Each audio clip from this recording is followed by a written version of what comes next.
दोस्तों, दज्जाल इस वक्त इस दुनिया पर मौजूद है। दज्जाल अभी आया नहीं है और किसी को पता नहीं है कि दज्जाल इस वक्त कहाँ है और आखिर में जमीन के किस हिस्से से निकलेगा। लेकिन पूरी इस दुनिया पर एक ऐसा सहाबी गुजरा है जिन्होंने दज्जाल को देखा भी है, इससे मुलाकात भी की है और इससे बातचीत भी की है। दोस्तों, वीडियो को जरा गौर से सुनिएगा। एक मर्तबा हमारे नबी सल्लल्लाहु अलैहि वसल्लम ने अचानक अपने सहाबा को जमा फरमाया और खतबा देने के लिए मेंबर पर तशरीफ फरमा हो गए और नबी करीम सल्लल्लाहु अलैहि वसल्लम ने फरमाया कि अमीमदारी ने मुझे बताया कि वो 30 अफराद थे और किश्ती में वो सफर कर रहे थे कि तूफान आ गया और वो भटक गए। तकरीबन महीना भर वो समंदर में घूमते रहे और एक दिन सूरज गुरूब होने के वक्त एक नामालूम ईलैंड पर वो पहुंचे। उन्हें वहां सयाह रंग की मखलूक नजर आई जिसके जिस्म पर बाल बहुत ज्यादा थे। उन्होंने उससे पूछा कि तुम कौन हो? उसने कहा मैं जासूस हूं और कहा कि हमें अपने बारे में कुछ बताओ। उसने कहा कि ना मैं तुम्हें कुछ बताऊंगा न तुमसे कुछ सुनूंगा। तुम उस बदखाने में जाओ, वहां एक शख्स तुम्हारा बड़ी बेचैनी से तुम्हारा वेट कर रहा है, वही तुम्हें कुछ सुनाएगा भी और बताएगा भी। फिर वो सब अंदर चले गए। वहां एक शख्स सख्ती से जंजीरों में झगड़ा हुआ था। उसने पूछा कि तुम लोग कौन हो और कहां से आए हो? उन्होंने बताया शाम से आए हैं। उसने पूछा अरब का क्या हाल है? और एक शख्स वहां पैदा होना था, उसका क्या हाल है? यानी हमारे नबी अलैहिस्सलाम के बारे में पूछा। सहाबा ने बताया कि वो अच्छे हाल में है।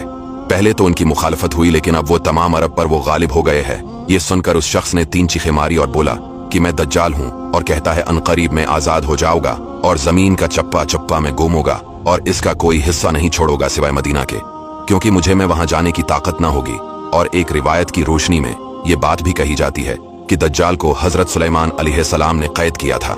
दज्जाल का फितना तारीख में एक बहुत बड़ा खतरनाक फितना है। दज्जाल का जो हलिया बताया गया है वो ये है कि दज्जाल एक जवान मर्द होगा, लंबा कद होगा, एक आंख से काना होगा और एक आंख खून आलूद हो गए।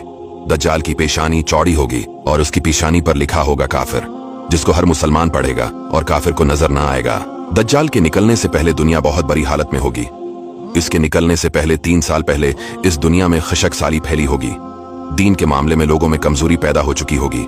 तब दज्जाल ईस्ट साइड से अस्बहान या खुरासान शहर से निकलेगा और जमीन पर 40 दिन रहेगा, जिनमें से एक दिन 1 साल के बराबर होगा, दूसरा दिन महीने भर के बराबर होगा और तीसरे दिन हफ्ता के बराबर होगा। इस मद्दत में दज्जाल अपने गड्ढे पर सवार होकर सारी दुनिया का चक्कर लगाएगा।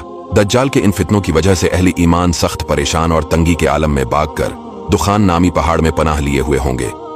लेकिन दज्जाल उनका पीछा करके पहाड़ का गैरा करेगा। तब अल्लाह पाक हजरत ईसा अलैहिस्सलाम को नाजिल फरमाएगा। जब हजरत ईसा अलैहिस्सलाम इस दुनिया में आ जाएंगे तो उनको देखते ही दज्जाल ऐसे मेल्ट होगा जैसे पानी में नमक मेल्ट होता है।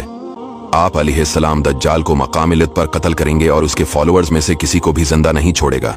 ये फितना बहुत शदीद होगा। नबी पाक अलैहिस्सलाम ने फरमाया कि जो सूरह कहफ की पहली 10 आयतें याद करेगा दज्जाल के फितने से महफूज रहेगा।